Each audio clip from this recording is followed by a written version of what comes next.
ಪ್ರತಿ ವರ್ಷದ ರಾಜ್ಯ ಮಟ್ಟದ ಭಜನಾ ಸ್ಪರ್ಧೆ. ಈ ಸ್ಪರ್ಧೆಯಲ್ಲಿ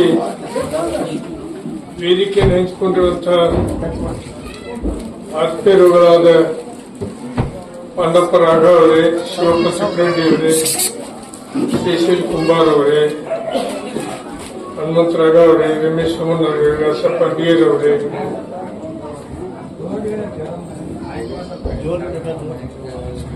ಹಾಗೂ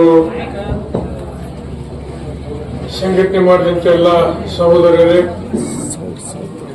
ತಾಯಿಂದಿರೇ, ಸಮಾಜದ ಹಿರಿಯರೇ, ಊರಿನ ಹಿರಿಯರೇ, ದೇಣಿಗೆ ಕೊಟ್ಟಿರುವಂತಹ ದಾನಿಗಳೇ, ಇದನ್ನ ಅದಕ್ಕೆ ಹಾಕಿರಿ. ಎರಡು ಮೈಕ್ ಚೆಕ್ ಮಾಡಿ. ನಾನು ಮುಂಜಾನೆ 10:00 ಬಂದು ಉದ್ಘಾಟನೆ ಮಾಡಬೇಕಾಗಿತ್ತು. ಆದರೆ ನಿವೃತ್ತ ಪ್ರಿನ್ಸಿಪಾಲ್ ತಿಕ್ಕಣ್ಣವರು ನಮ್ಮ ಬಾಗಲಕೋಟೆ ಜಿಲ್ಲೆಯ 5 ಗ್ಯಾರಂಟಿಗಳ ಅಧ್ಯಕ್ಷರು ಹೌದು. ನಿನ್ನೆ ಅಪಘಾತದಲ್ಲಿ ಮರಣ ಹೊಂದಿ ಇವತ್ತು 11 ಗಂಟೆಗೆ ಅವರ ಅಂತ್ಯ ಸಂಸ್ಕಾರ ಮುಗಿಬೇಕಾದ್ರೆ 12:00 1 ಗಂಟೆ ಆಯಿತು. ಅದರ ನಂತರ ಮತ್ತು ಜಮಖಂಡಿ ಒಳಗೆ, ಯಾಕಂದ್ರೆ ಹಿಂದಿನ 10 ವರ್ಷ ನಾನು ಜಮಖಂಡಿ ಕ್ಷೇತ್ರದ ಹಳ್ಳಿಗಳನ್ನು ಪ್ರತಿನಿಧಿಸಿದ್ದೆ. ಈ ಕ್ಷೇತ್ರ ಬರ್ತಿದ್ದು ಅಲ್ಲಿ ಜೈನ ಸಮುದಾಯ ಏನಿದೆ, ನೀವು ಬರಲೇಬೇಕು ಅನ್ನುವಂತ ಒತ್ತಾಯ ಮಾಡಿದ್ರಿಂದ ಅಲ್ಲಿ ಹೋಗಿ ಇಲ್ಲಿ 4 ಗಂಟೆಗೆ ಬರ್ತೀನಿ ಹೇಳಿದ್ದೆ. ನನಗೆ ಅಹವಾಲು ಕೊಡ್ಲಿಕ್ಕೆ ಬಂದಾಗ ಹೇಳಿದ್ದೆ. ನಾನು ಕ್ಷಮಿಸಬೇಕು, ನನ್ನ ಕಡೆಯಿಂದ ಉದ್ಘಾಟನೆ ಆಗಲಿಲ್ಲ. ಆದರೆ ಒಟ್ಟಾರೆಯಾಗಿ ಇವತ್ತು ಸಂಗೀತವನ್ನ ವಿಶೇಷವಾಗಿ ಭಜನೆಯನ್ನು ಉಳಿಸಲಿಕ್ಕೆ ನೀವು ರಾಜ್ಯ ಮಟ್ಟದ ಭಜನಾ ಕಾರ್ಯಕ್ರಮ ಇರಿಸಿದ್ದು ನಿಜವಾಗಿ ಸಂತೋಷಕರ. ಇತ್ತಿತ್ತಲಾಗ ಹಳ್ಳಿಯೊಳಗೆ ಎಲ್ಲ ಭಾಷೆ ಹೋಗ್ಲಿಕ್ಕೆ ಹಚ್ಚಿದಾವ. ಇವತ್ತೇನಾದರೂ ಭಾವ, ಭಕ್ತಿ, ದೇವರಲ್ಲಿ ಶ್ರದ್ಧೆ ಯಾರಂತೆ ಕೈತಿ ಅಂದ್ರೆ ಬಡವರಂತೆ ಕೈತಿ, ಶ್ರೀಮಂತರಂತಕ್ಕಿಲ್ಲ. ಯಾಕಂದ್ರೆ ಶ್ರೀಮಂತರಿಗೆ ಆರ್ಥಿಕ ಚೈತನ್ಯ ಬಂದ ಬಳಿಕ ದೇವರು ಮಾಡಿಸ್ಬಿಡ್ತೇವೆ ನಾವು. ಅದ್ರ ಬಡವರು ಎಷ್ಟೇ ಏನೇ ಇದ್ರು ಸಹಿತ ನೀವು ದೈವ ಭಕ್ತಿಗಳಿರುವಂತಹ ಮಾತನ್ನು ಸಹಿತ ನಾನು ಹೇಳಿಕ್ಕೆ ಇಚ್ಛಾ ಮಾಡ್ತೀನಿ. ಇವತ್ತು ಎಷ್ಟು ಇವು ಪಾಲ್ದಾರಾಗಿದ್ದಾರೆ ಇದರೊಳಗೆ ಮಂಡಳ, ಇವು ಭಜನಾ ಮಂಡಳಿ ಎಷ್ಟು ಬಂದ, ಎಷ್ಟು ಸಹಿತ ಇನ್ನು ಇವತ್ತು ಬೆಳತಾರೆ. ಅದೇ ಚಾಲ ಮುಂಜಾನೆ ಉದ್ಘಾಟನೆ ಮಾಡಿರಿ. ಎಷ್ಟು ಇನ್ನು ಭಜನಾ ಮಂಡಳಿ ಚಾಲೂ ಆಗಿಲ್ಲ. ಒಳ್ಳೆಯದು. ಅನಂತರ ನಮ್ಮ ಸಿದ್ದರಾಮಯ್ಯ ಅವರು ಬಂದ ಬಳಿಕ 5 ಗ್ಯಾರಂಟಿಗಳನ್ನು ಕೊಡುವ ಮುಖಾಂತರ ಬಡವರ ಸಹಾಯಕ್ಕೆ ಬಂದಿದ್ದಾರೆ ನಮ್ಮ ಸರ್ಕಾರ. ವಿರೋಧ ಪಕ್ಷದವರು ಟೀಕಾ ಮಾಡ್ತಾರೆ, ನೀವು ಬಡವರಿಗೆ 5 ಗ್ಯಾರಂಟಿಗಳನ್ನು ಕೊಟ್ಟು ರಾಜ್ಯ ಆರ್ಥಿಕ ದಿವಾಳಿ ಮಾಡಿದ್ದೀರಿ, ಅಭಿವೃದ್ಧಿ ಕೆಲಸ ಇಲ್ಲ, ಅಭಿವೃದ್ಧಿಗೆ ಹಣ ಇಲ್ಲ ಅನ್ನುವಂತ ಆರೋಪ ಮಾಡ್ತಾರೆ. ಯಾರು ಇವತ್ತು ಟೀಕಾ ಮಾಡ್ತಾರೆ ಅವ್ರು ಹಿಂದಿನ 5 ವರ್ಷದೊಳಗೆ ಏನು ಅಭಿವೃದ್ಧಿ ಮಾಡಲಿಲ್ಲ. 2,77,000 ಕೋಟಿ ರೂಪಾಯಿ ನಮ್ಮ ಮೇಲೆ ಸಾಲ ಇಟ್ಟು ಹೋಗಿದ್ದಾರೆ. ಇದನ್ನ ಯಾರಾದರೂ ಚಾಲೆಂಜ್ ಮಾಡ್ತಿದ್ರೆ ನಾನು ಸ್ವೀಕಾರ ಮಾಡ್ಲಿಕ್ಕೆ ಸಿದ್ಧದೇನೆ. 2,77,000 ಕೋಟಿ ರೂಪಾಯಿ ಸಾಲ ಇಟ್ಟಿದ್ದು ಹೋಗಿದ್ದಾರೆ. ಆಮೇಲೆ 72,000 ಕೋಟಿ ರೂಪಾಯಿದು ಯೋಜನೆಗಳನ್ನ ಮಂಜೂರು ಮಾಡಿ ಚುನಾವಣೆ ಸಂದರ್ಭದೊಳಗೆ ಭೂಮಿ ಪೂಜೆ ಮಾಡಿ ಒಂದು ಪೈಸಾನು ಇರ್ಲಾರ್ದನ್ನ ಕಾಂಟ್ರಾಕ್ಟರ್ ಕೊಟ್ಟು ಕಾಂಟ್ರಾಕ್ಟರ್ ಗೋಳಿಗೆ ಬಾಡಿಗೆ ಹಲಿಕಿದ್ದಾರೆ. ಅವರ ಆಶೀರ್ವಾದ ಇವತ್ತು ಕಾಂಟ್ರಾಕ್ಟರ್ಗಳು ತೊಂದರೆ ಒಳಗಿದ್ರೆ ಅವರ ಆಶೀರ್ವಾದ ಅನ್ನುವಂಥ ಮಾತನ್ನು ಹೇಳ್ತೀನಿ. ಇಷ್ಟಿದ್ದು ಸಹಿತ ಇವತ್ತು ನಿಮ್ಮ ಏನು ಮುಂದೂರಿಂದ ನಮ್ಮ ಬಾರ್ಡರ್ವರೆಗೆ ರಸ್ತೆ ಎದುರಿಗೆ ಅನುದಾನ ಹಾಕಿದ್ದೀನಿ. ರಬ್ಕೋವಿಂದ ಗಲಗಲಿಯವರಿಗೆ ರಸ್ತೆ, ಮುಖ್ಯ ರಸ್ತೆ ಅಭಿವೃದ್ಧಿ ತೆಗೆದುಕೊಂಡಿದ್ದೀನಿ. ಆನಂತರ ಗಣಿ ಕ್ರಾಸ್ ಇಂದ ಗಣಿ ಕಡಿಮೆ ಹೋಗ್ತಿಲ್ಲ, ಈಗಾಗಲೇ ಸಿಡಿಯೂರ ಮಾಡಿದ್ದಾರೆ 1 ಕೋಟಿ ರೂಪಾಯಿದು. ಮತ್ತೆ ಅದನ್ನ ಹೊರಟ ಅಮೆರಿಕನ್ ಹಾಕೊಂಡಿದ್ದೀನಿ. ನಾನು ಫಸ್ಟ್ ಅದನ್ನೇ ಹೇಳಿದ್ದೀನಿ. ಮುಂಡೂರಿನಿಂದ ನಮ್ಮ ಬಾರ್ಡರ್ ಏನಿದೆ ಅದನ್ನು ವಸ್ತು ಹಾಕೊಂಡಿದ್ದೀನಿ. ಆಮೇಲೆ ರಮಕೋಯಿ ಕ್ರಾಸ್ನಿಂದ ಗಲಗಲಿವರೆಗೆ ಡಾಂಬರೀಕರಣ, ರಮಕೋಯಿ ಕ್ರಾಸ್ನಿಂದ ಗಣಿ ಕಡೆಗೆ ಡಾಂಬರೀಕರಣ, ರಮಕೋಯಿ ಕ್ರಾಸ್ನಿಂದ ರಮಕೋಯಿ ಊರಿಗೆ ಏನು ಉಳಿದಿದೆಯಲ್ಲ ಅದನ್ನೆಲ್ಲರೂ ಈ ಸರಿ ಹಾಕೊಂಡಿದ್ದೀನಿ. ಇನ್ನೊಂದು ತಿಂಗಳು 20 ಟೆಂಡರ್ ಕರೀತಾರೆ. ಒಂದು 2 ತಿಂಗಳು ಕೆಲಸ ಪ್ರಾರಂಭ ಆಗಬಹುದು ಅನ್ನುವಂತ ಆಶೆ ಇಟ್ಕೊಂಡಿದ್ದೀವಿ. ಒಟ್ಟಾರೆಯಾಗಿ ಈಗ ನಮ್ಮ ಕ್ಷೇತ್ರದೊಳಗೆ ಬಾದಾಮಿ ತಾಲೂಕಿನ ಹಳ್ಳಿಗಳಿಗೆ ರೊಕ್ಕಿಲ್ಲ ಅಂದ್ರೆ ಯಾರ ಕಾರ್ಯಕ್ರಮ ಮಂಜೂರು ಮಾಡ್ತಿದ್ರೆ ಒಂದು ಅಣವಾಲ ಏತ್ ನೀರಾವರಿ 36,000 ಎಕರೆ ನೀರಾವರಿ ಅದು ಮಂಜೂರಾಗಿ ಹೊಳ್ಳಿ ಕೆಲಸ ಚಾಲೂ ಆಗಿದೆ. ಆ ನಂತರ ಕಡರಕೊಪ್ಪ ಏತ್ ನೀರಾವರಿ 186 ಕೋಟಿ ರೂಪಾಯಿ.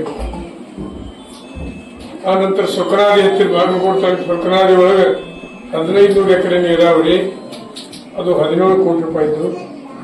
ಆಮೇಲೆ ಬೀಳಿಗೆ ಹತ್ತಿರ 12,000 ಎಕರೆ ನೀರಾವರಿ 98 ಕೋಟಿ ರೂಪಾಯಿ ಈಗಾಗಲೇ ಯೋಜನೆ DPR ತಯಾರಿಗೆ ಹೋಗಿದೆ. ಇದು ಅಲ್ಲ ಏನು ಮಣ್ಣಿಕೇರಿ ಮತ್ತು ಯತ್ನಟ್ಟಿ, ಬಾದರ್ಗನಿ, ತೋಳಮಟ್ಟಿ, ಹೊನ್ಯಾಳ, ಗಿರಿಸಾಗರಗಳು ಎಲ್ಲೇ ಬೋರ್ ಹಾಕಿದ್ರು ನೀರು ಸೌಳು ಬರ್ಲಕತ್ತಿದ್ದಾವೆ. ಅಲ್ಲಿ GLBC ಮತ್ತು ಮಂಟೂರು ಏತ್ ನೀರಾವರಿದೊಳಗೆ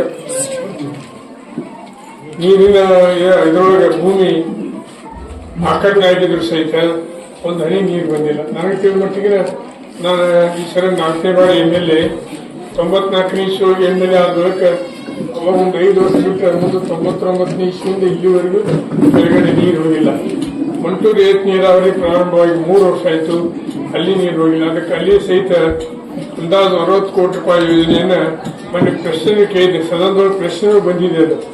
ಅದನ್ನು ನಮ್ಮ ಬೀಗಿ ತಾಲೂಕು ಸೌಳದೊಳಗೆ ಜಾಸ್ತಿ ಆಗಿದೆ, ಅದಕ್ಕೆ ಹೆಚ್ಚಿನ ಅನುದಾನ ಕೊಡಿ ಅಂತ ತಿಳ್ಕೊಂಡು ಕೇಳಿದ್ದೀನಿ. ಇದ್ರ ಜೊತೆಗೆ ನೀವೆಲ್ಲರೂ ಇವತ್ತು ಮುಳುಗಡೆ ಹಂತೊಳಗಿದ್ದೀವಿ. ಈಗಾಗಲೇ ಹಲವಾರು ಬಾರಿ ಸಭೆಗಳನ್ನು ಮುಖ್ಯಮಂತ್ರಿ ಜೊತೆಗೆ ಮಾಡಿದ್ದೀವಿ.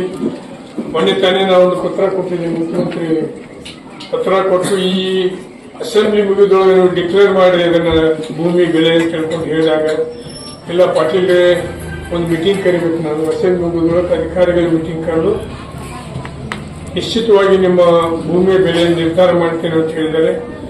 ಈ ಸಂತ್ರಸ್ತರು ಏನಿದ್ದಾರೆ ಒಂದು ಎಕರೆಗೆ 50 ಲಕ್ಷ 40 ಲಕ್ಷ ರೂಪಾಯಿ ಕೇಳಿದ್ದಾರೆ. 50 ಲಕ್ಷ ನೀರಾವರಿಗೆ 40 ಲಕ್ಷ ಒಣಬೇಸಾಯ್ತು. ಸರ್ಕಾರದವರು ಒಣಬೇಸಾಯಕ್ಕೆ 30 ಲಕ್ಷ, ಅದೊಂದು ನೀರಾವರಿಗೆ 35 ಲಕ್ಷ ರೂಪಾಯಿ ನಿರ್ಧಾರ ಮಾಡಿದ್ದಾರೆ. ನಾನು ಸ್ಪಷ್ಟವಾಗಿ ಮುಖ್ಯಮಂತ್ರಿಗಳ ಕೇಳಿದ್ದೀನಿ. ನಾನು 40 ಲಕ್ಷದೊಳಗೆ ₹1 ಕಡಿಮೆ ಕೊಟ್ಟು ನಮ್ಮ ರೈತರು ತಗೊಳ್ಳೋದಿಲ್ಲ, ಸಂತ್ರಸ್ತ ತಗೊಳ್ಳೋದಿಲ್ಲ, ಸ್ಪಷ್ಟ ಶಬ್ದೊಳಗೆ ಹೇಳಿದ್ದೀನಿ. ನೀವು 40 ರಿಂದ 50 ಲಕ್ಷದ ನಿಮ್ಮ ಮಾರ್ಜಿನ್ ಕೊಡ್ತೀವಿ, ನೀವು ಮಾನವೀಯತೆ ದೃಷ್ಟಿಯಿಂದ ಎಷ್ಟು ಮಾಡ್ತೀರೋ ಮಾಡಿ, ನಾವು ಕೊಪ್ಪಿಸುವ ರೈತರ ಅಂತ ತಿಳ್ಕೊಂಡು ಹೇಳಿದ್ದೀವಿ.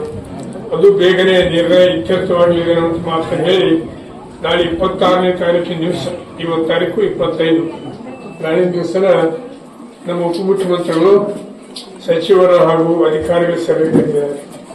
ಅಲ್ಲಿ ಏನಾಗ್ತೈತಿ, ಈ ಮುಳುಗಡೆ ಚರ್ಚೆ, ಭೂಮಿ ಬೆಲೆ, ಕೆಲವು ಕಡೆ ಭೂಮಿ ಬೆಲೆಯನ್ನು ಹೆಚ್ಚು ಮಾಡಿದ್ದಾರೆ ಕೋರ್ಟ್ಗಳು ಅನ್ನುವಂಥದ್ದು ಆಪಾದನೆ ಇದೆ. ಅದಕ್ಕೆ ಒಟ್ಟಾರೆ ಚರ್ಚೆ ಮಾಡಲಿಕ್ಕೆ ನಾಳೆ ಸಭೆ ಕರೆದೆ. ಇದು ಒಂದು ವಿಷಯ. ನಿಮ್ಮ ವಿಷಯಕ್ಕೆ ಬರ್ತೀನಿ. ನಾನು ಒಂದು ಪ್ರಶ್ನೆ ಕೇಳ್ತೀನಿ. 5 ಗ್ಯಾರಂಟಿಗಳ ಬಡವರಿಗೆ ಬೇಕೋ ಬೇಡ, ಉಪಯೋಗ ಆಕತ್ತೋ ಇಲ್ಲೋ? ಉಪಯೋಗ ಆಕತ್ತಲ್ಲ. ನೀವು ಕಿವಿ ಹಿಂಡಬೇಕಲ್ಲ. ಯಾರು ಇದನ್ನ ಟೀಕಾ ಮಾಡ್ತಾರ ಅವ್ರ ಕಿವಿ ಹಿಂಡು ಜವಾಬ್ದಾರಿ ನಿಮ್ಮ ಕೈಯೊಳಗಿದೆ.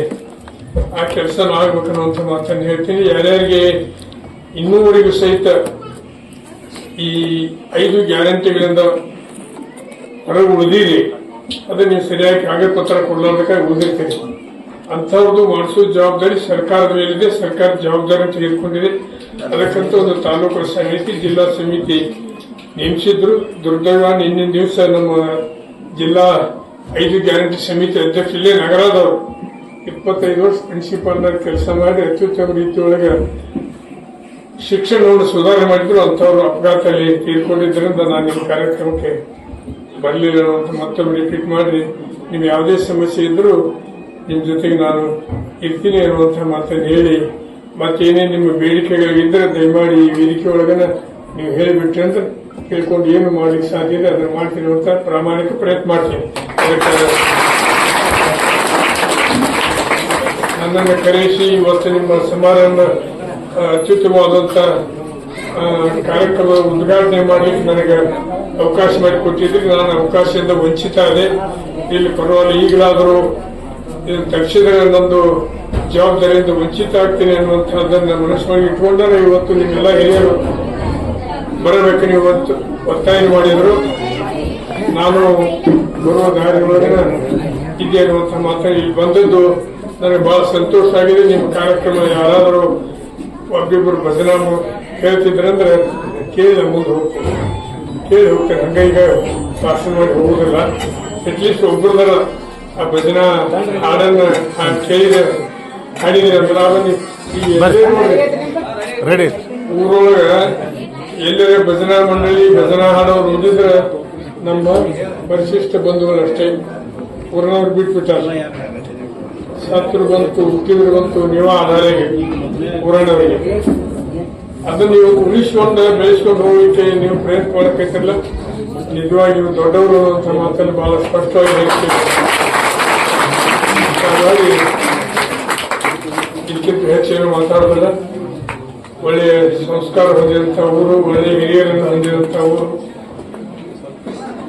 ಕುಮಾರೇಶ್ವರ ನಮ್ಮ ನಿಮ್ಮ ಮಧ್ಯದಾಗ ಆ ಭಗವಂತನ ಆಶೀರ್ವಾದ, ದುರ್ಗಾದೇವಿ ಆಶೀರ್ವಾದ ಎಲ್ಲರನ್ನ ಇರಲಿ ಅಂತ ತಿಳ್ಕೊಂಡು ಹಾರೈಸಿ ನಿಮ್ಮೆಲ್ಲರಿಗೂ ನಮಸ್ಕರಿಸಿ ನನ್ನ ಮಾತುಗಳು.